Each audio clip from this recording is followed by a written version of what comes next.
여기 병든 어머니를 돌보는 한 여성이 있습니다. 50대를 훌쩍 넘은 여성은 나이든 자신의 모습을 보며 하염없이 흘러간 지난 세월의 무상함을 느낍니다. 며칠 전 이제라도 자신의 삶을 살겠다고 다짐하며 미용실도 예약하고 요가 학원도 알아봤지만 폐렴에 걸린 노모를 돌보기 위해 모든 약속을 취소하고 병실로 와야 했습니다. 그녀는 삶이 온통 돌봄이었습니다. 아기는 유난히 병치레가 많아 병원을 들락거려야 했고 어느 날 시아버지가 쓰러지며 병수발을 들어야 했습니다. 병원 끝에 시아버지가 돌아가시자 이번에는 시어머니가 치매에 걸리셨죠. 십수년의 돌봄 생활이 이제 끝나려나 싶을 때 부모님마저 병원에 입원하시게 됩니다. 지금 소개한 이야기는 소설집 케어러에 나오는 내용입니다. 케어러는 사회 문제로 종종 거론되는 돌봄을 주제로 최하나, 조경아, 정명섭, 천지윤 작가가 쓴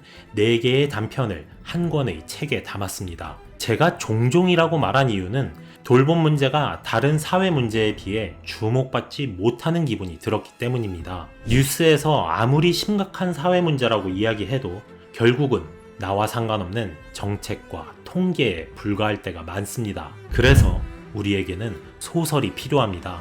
내가 겪어보지 못한 삶을 간접적으로 체험하게 될 때 그 문제에 공감하고 행동에 나설 수 있기 때문입니다. 일단 통장 잔액을 확인하고 내일 당장 간병비 지급이 가능한지 알아보니 정말 아슬아슬하게 가능한 수준이었다.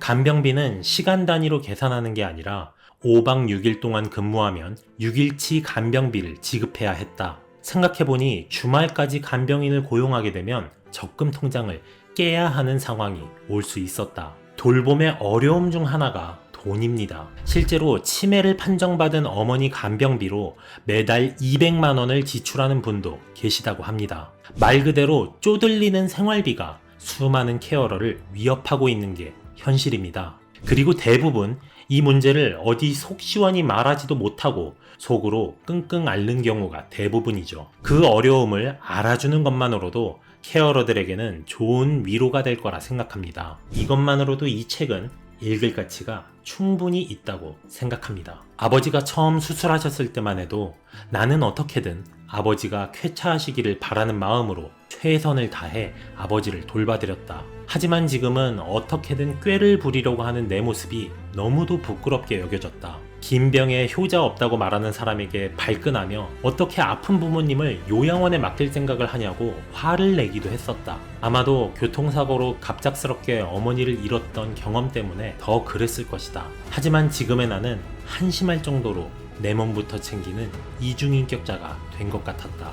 누군가를 돌보는 것은 쉽지 않은 일입니다. 돌봄 자체도 어렵지만 그 환경이 열악하고 통제할 수 없다는 점도 사람을 지치게 합니다. 비좁고 딱딱한 간이 침대에서 새우잠을 자야 하고 그마저도 여러 사람이 공동으로 생활하다 보니 통잠을 자기도 어렵습니다. 지금의 병실 시스템은 너무도 비인간적이라 할 수 있습니다. 하지만 이를 개선할 여력도 권한도 케어러에게는 없습니다. 서글프게도 이런 고통을 모른 채 케어러를 비난하는 사람도 있습니다. 주인공도 과거에는 그런 사람이었습니다. 하지만 본인이 그 어려움을 맞닥뜨리자 벗어나고픈 생각이 가득해졌습니다. 그런 자신을 이중인격자라 책망하기도 합니다. 수많은 케어러는 오늘도 생업과 돌봄 사이에 끼어 긴 한숨 내뱉을 새도 없이 하루를 보냅니다. 그럴수록 이들에게는 위로가 필요한 법입니다.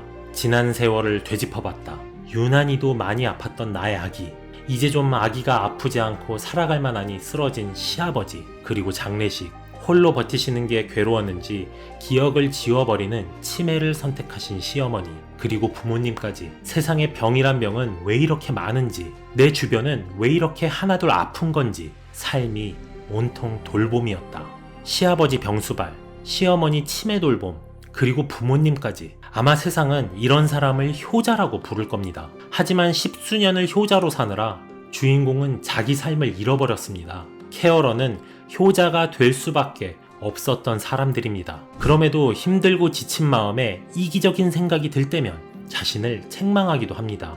이 복잡한 심경을 깊이 느껴볼 수 있는 기회가 있기에 우리에게는 소설이 필요하다고 생각합니다. 케어러의 가치가 빛을 발하는 지점은 공감에 있습니다. 개인적 차원에서 사회적 차원으로 나아가는 첫걸음이 공감에 있기 때문입니다. 돌봄 문제는 사회적 차원에서 해결해야 한다는데 동의하지 않는 사람은 거의 없을 겁니다. 하지만 왜 그래야 하는지, 개인의 한계가 어떤 방식으로 드러나는지는 직접 겪어봐야 알 수 있는 게 많습니다. 모든 존재는 이기적이기 쉽습니다.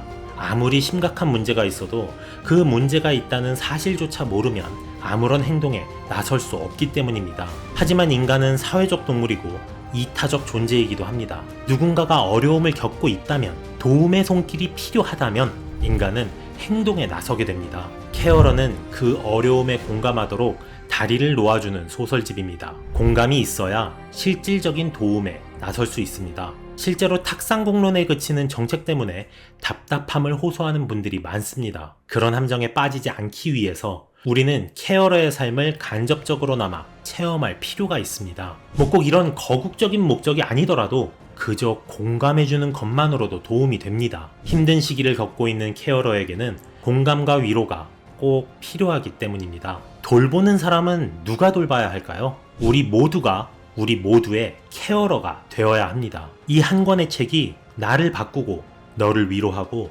세상을 개선하는 시작이 되었으면 합니다. 그 시작에 많은 독자분께서 동참하신다면 좋겠습니다.